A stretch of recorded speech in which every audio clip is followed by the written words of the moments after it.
Hi, welcome to this video.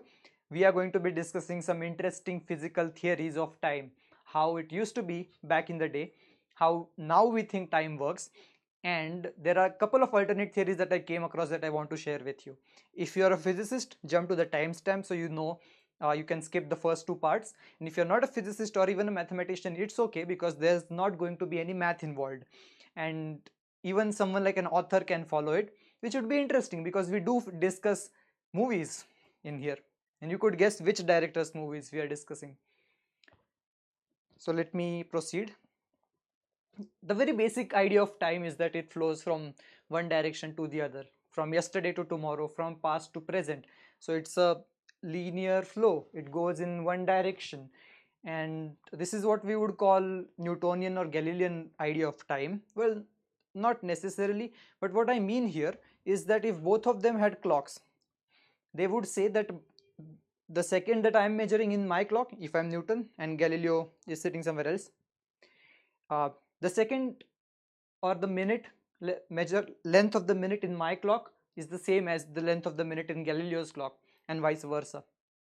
So what that means is time flows the same amount per second. So the second per second is the same everywhere, and not just in different places, but when someone is moving, their clock and my clock measures the same time. And you might think, what's the difference of moving and distance? Isn't it the same?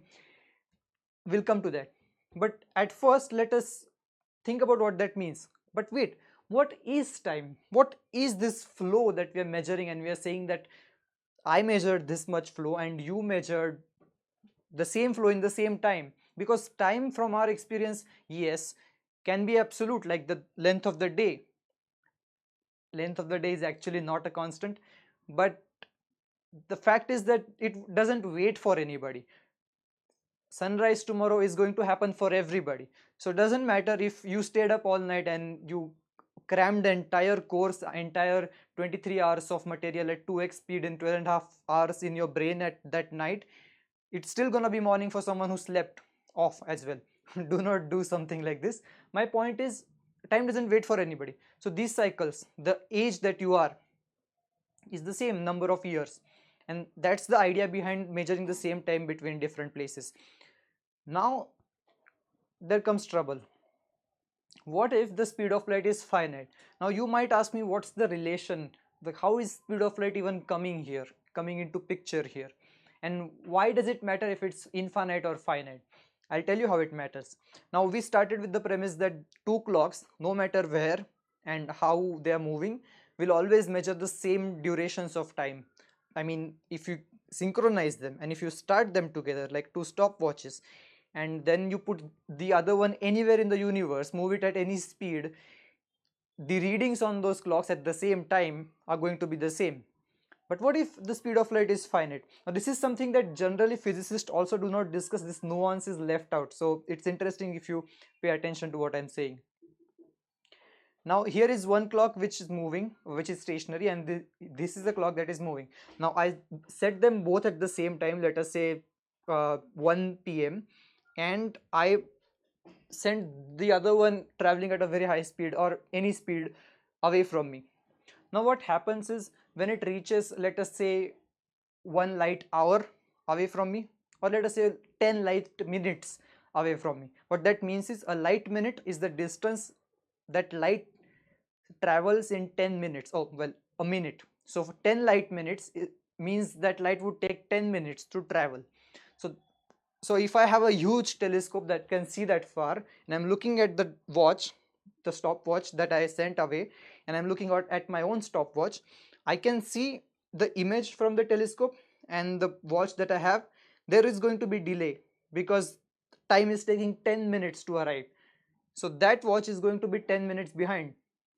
And you would say, okay, that's okay, but the minute that you're measuring, so if that clock is sitting 10 light minutes away, you could just turn your clock so that there is that difference is gone, eliminated. So the 1 minute that you measure next is also going to be 1 minute that you see in the clock, except that there is just a lag. But imagine how it happened, because when the clocks were together, the times were same, and when I started sending him away, that clock started falling behind. So what that really means is that when it's moving, it's slower. I'm gonna look at it and I'm gonna see 1 minute, and it's not gonna tick the entire 1 minute, or if it even if it's just a second, its second is going to be smaller than my second.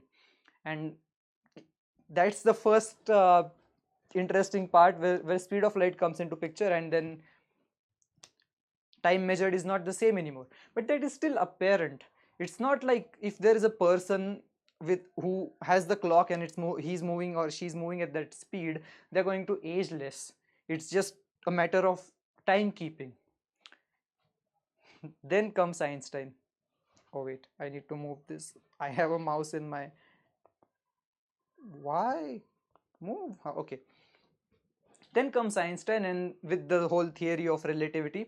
First, he starts with special relativity, in which he proves. Now, there is a postulate to special relativity that says that the speed of light has to come out same for all frames of references. So if my friend is taking that clock with him and he's moving in his car or whatever, a spaceship, I'm going to record that his time is slower than mine, and even slower than the earlier time dilation that we saw with the moving clock. And that is because I want to see the speed of light that he calculates, and it's the same as mine. So I'm forced to conclude that his lengths and his times are not the same as mine. That is why the speed of light is coming out to be same in this frame and that moving frame. So we have now time dilation due to relativity. Now there is another kind of time dilation in relativity, which is due to gravity, or in rather acceleration. So when you're accelerated, you know, you are facing time dilation. So if you're closer to the earth's surface, your seconds are slower. So if you're at Burj Khalifa and you are at the ground floor and your friend is at the top floor, the highest point, you are going to age slower than them. And this is not just something very minute or negligible, because oh wait, hold on, because we actually have to use it in something like the GPS, global positioning system, because all these satellites, you see, they are moving around the earth. So they are moving at a high speed and they are away from the earth. So our phones have to synchronize their time with those satellites. And if 1 second here is different than the 1 second up there, then it's going to cause problems. In fact, if it left unchecked, like if they did not correct it, then we would have kilometers of error within a day, and then it would just keep on increasing, and it would be unusable immediately. So relativity helps in that. And you must be wondering, yes, this is the physics in the movie Interstellar, where they go to this planet where 1 hour here is 7 years on earth. And now we are talking, it's not just theory, this is very proven fact, except on a very smaller scale. But this is possible. I mean, I would not go into the details of whether it's possible to go so near a planet with a black hole and then stay so much away that you are synchronized with the earth, but then from the space station to the module that you sent, there's huge difference.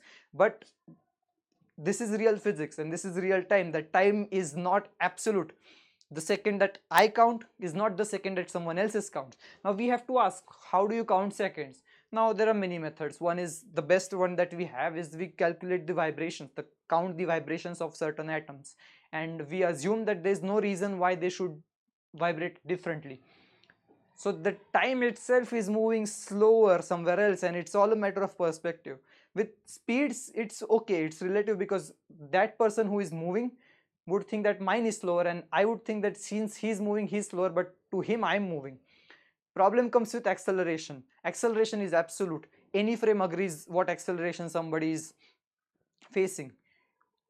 Okay, now let us move on to, okay, I also have shown here the ISS.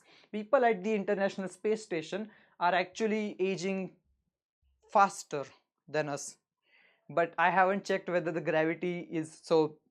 Basically, they are also having time. I think the speed there is faster, so they would be aging slower than us. So they would be a little bit younger when they come back compared to their hypothetical twins. Let us move on to the next slide. Okay, now comes the interesting part.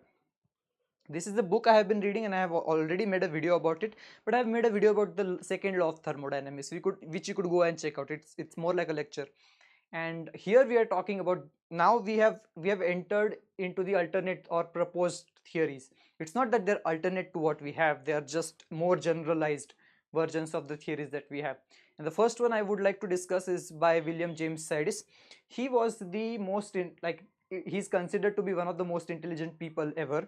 uh, his IQ is reported to be about 200. That doesn't matter. His book is very interesting, and I read it, and I recommend that you read it as well, Animate and the Inanimate, in which he proposes a sort of bidirectional time. And what I mean by that is, we live in a world where things go a certain way. When an egg falls on the floor and breaks, that's just how it is. It would never happen that a broken egg, broken decomposed egg would suddenly become a proper healthy egg again, and then suddenly be put together by the floor and then jump up on the table. It only goes one way, and we know that time only flows this way. But then you have to ask, how did the egg come to be in the first place when you dropped it and then you saw, oh, this is how time flows? So he proposes that the majority tendency in the universe is the second law of thermodynamics, that almost everything follows that law, all the things that you see, but then some parts of the universe that we live in reverse it. So for example, life, he says that, I mean, he also criticizes his own theory brutally at the end, but for the sake of explanation, let us assume that what he says is true. So in this theory, life reverses the second law of thermodynamics, and that is how an egg gets made in the first place. It's a very complex thing. It's, imagine how many elements there are. I mean, I'm not just talking about the amino acids. In our body there are elemental copper and zinc and selenium, etc., and our body is able to extract all of these and put it in the right molecules in the right places. And that does seem like the second law has been reversed. So the egg, when it breaks and falls and turns into soil, that's the positive tendency, that's the majority tendency. The minority tendency is when the plants and the chickens and the humans who breed them, etc., create that egg in the reverse direction. And he takes it a bit further. When we look at the sky at night, we see darkness between two stars, and stars are white. And this is actually a very difficult and interesting question in physics, which is called the Olber's paradox. Why is the night sky dark? Because there are stars. If we assume that the universe is infinite and there's so many galaxies and stars out there, then it should be infinitely bright. I wouldn't go into the math now, but it's easier to prove that. And he uh, came up with a model where there are other universes are brick sized. Let me not go into that. But basically what he proposes, that there are reverse parts of the universe where the majority tendency is not positive, not second law of thermodynamics, but the reverse of the second law, which is again the second law, but in the different direction. In that universe, the second law would still be followed, but they would think that our time is going in the reverse direction. So it's like the hands, are, which one is positive, which one is negative, it depends on the perspective. They are of course not exactly the same, because one is mirror image of the other. So here you have time which is mirror image of the other time in the other universe. And I'll explain it a little bit further because it might have been a little confusing. So in the other parts of the universe, and in his idea it was a brick structure, so we had those universes all surrounding us, but it could be like a black hole. And he does explain describe the event horizon in precise detail in 1910s, when black holes were not even a thing. So event horizon is the surface of the, it's where you stop seeing. If you go right to, you will not be able to see anything if you survive being so close to a black hole in the first place. uh, but then I'm not talking about he didn't say that this would happen in the black holes. When he said that when you go cross into that part of the universe, everything would be reversed. So for example, the sky would be very bright and the stars would be dark, so hotter things would absorb radiation, and the majority tendency would of course be negative. So everything would be alive. It would have a semblance of life. Like, for example, here I'm sucking in the air, and then I'm exhaling the carbon dioxide because I took glucose from the food that I ate and then I used it up, and now I'm just letting that carbon dioxide go, and I'm the live person here. In the reverse universe, now it wouldn't be the same exactly, but there would be pseudo living organisms whose tendency is positive, and which is now a minority tendency because the entire universe is going in the different direction in time. It's following the reverse of the second law. In there, the air would put the carbon dioxide in my body so that I could create glucose and then put it in the food and then produce the food. Okay, this is getting a little bit too much and going too much into the book, so I will show you what the theory really looks like.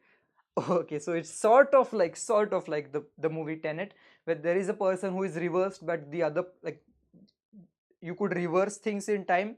You could reverse the law for them, the second law of thermodynamics, and you could have that in this universe, where for everything else it's the majority tendency is positive, but for these objects or these people the tendency is negative. But this is not how, like, Tenet is not based on this movie, and this is just a very loose interesting comparison I drew up, but it's not the law. It shouldn't be taken as a hold on, where is my mouse? Yeah, so it is like this. So the time flows in one direction, but there is a minority tendency to flow in the other direction, and then time flows in the other direction in the other parts of the universe, and then the minority tendency is to follow the second law of thermodynamics. And there is evidence for it that in within this universe the life could be the negative tendency and the rest of it could be the positive tendencies, and there could be other universes, I mean parts of this universe itself, so maybe inside a black hole or outside the limits of what we can see, that part of the universe is reverse. So stars are dark, and uh, things assemble automatically, like they disassemble here. And you would ask, how can things assemble automatically? How would they even know what to create? And then wait, look at yourself. Okay, now let us go to the next theory, which is a very interesting one, which is by Fred Hoyle and Professor Narlikar. This theory here, you can see what I've written. Okay, so to understand it, we have to take a pause and think about electrodynamics. Don't be scared of that word. Basically what I mean is, if you have a charge like an electron and it's oscillating, it's accelerating, maybe it's doing this, something like this, the acceleration and the oscillation mean the same thing. It causes it to radiate energy out, and it loses energy and it slows down, it dampens. This is a time irreversible phenomena, because if you play the clip backwards, you would see that radiation flowing in from the rest of the universe and then concentrated itself in this electron precisely so that its energy increased and increased. This doesn't happen, and we know that this sounds wrong according to our understanding of time, because how would all of this energy decide to come here at this point and precisely enter this electron in this manner? The other one makes more sense. This is a little bit hard to because Maxwell's law do allow the other version as well, but we never see it. Now basically, I would link the paper down below so you could read it. So because I'm going to skip. Basically, Feynman and Wheeler came up with a theory that the rest of the charge distribution in the universe affects what happens to the electron. That is why, okay, I'm going to skip that part. Basically, you have to look up the retarded and the advanced actions in the paper that I mentioned. So let me come to the part that matters. What Narlikar and Hoyle they did the calculations for is the this is very interesting. Whether the universe is expanding or contracting decides how things go, where entropy goes, whether it's reduces or increases, whether time flows in conventionally the forward direction or the backward direction. And take a note of the word conventionally here, because we would come to that, how we perceive time and how that matters, whether we know whether time is flowing forward or backward. Now, coming back, let's take an example. In an atom there are many electrons. Sometimes an electron in the lower orbit absorbs a particular amount of energy and jumps to the higher orbit, so it has more energy. Now it stays in that place for a while, and then it jumps down. Now this is very mysterious. Why does it have to jump down? Why not even higher? Or why not stay there? Why does it jump? When does it jump? So these are questions that Hoyle and Narlikar did calculations for, that if the universe is expanding, the electron has the reason to jump down, and if the universe is contracting, it has a reason to jump up. So basically the second law of thermodynamics would be followed where the universe is expanding at a certain rate, and when it's contracting, then the reverse of the second law would be followed. So Narlikar does this. He says, Professor Naradikar, he says that if there is a beginning, if the time flows from minus infinity to infinity, and if you place an observer randomly in on this minus infinity to infinity axis, you would either end up at positive infinity or negative infinity. So if you end up at positive infinity, you would think that time is flowing in the well, in the second law direction, and if you end up there, then you think the universe is contracting, and at zero it's like zero, and then it again expands, and then at positive infinity is where we are now. um, and then it can crunch down and then again crunch up, but then while coming in this direction it was contracting, and while going in this direction it was expanding. So randomly placed, we would be here or there. Now the interesting question is, if you are here, then you can say that yes, universe is expanding, and then that is where second law is being followed. But if you are here, would you even think that the universe is contracting? Because if the universe is contracting, and if this theory is true, then time is reversed. We are following the second law of thermodynamics. This is very similar to what Sidis described, by the way. In that case, you would not know, because we organize memories so that the memories that we know already have to be put in the past, and memories that we've forgotten or don't know, they have to be in the future. I say forgotten because imagine that you're born an old man, and day by day you start forgetting memories, and the only memories you have are from your childhood. You're born with those memories. So let us say I'm right now, whatever age, I'm 25.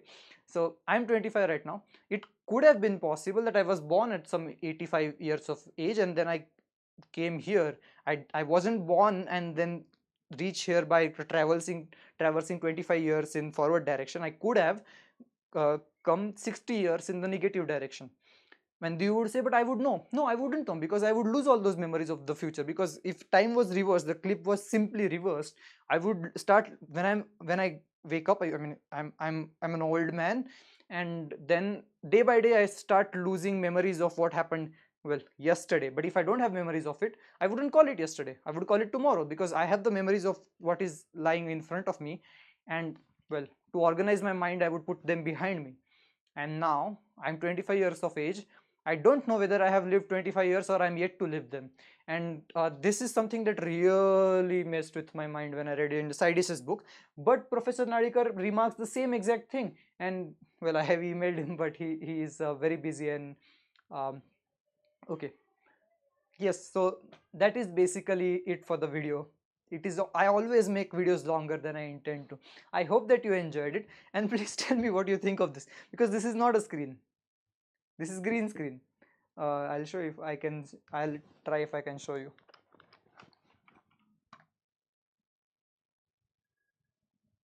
Where is my cursor? Yeah. No, I can't show you because okay, I can show you. I guess that doesn't matter. It's a green screen. Thank you for watching.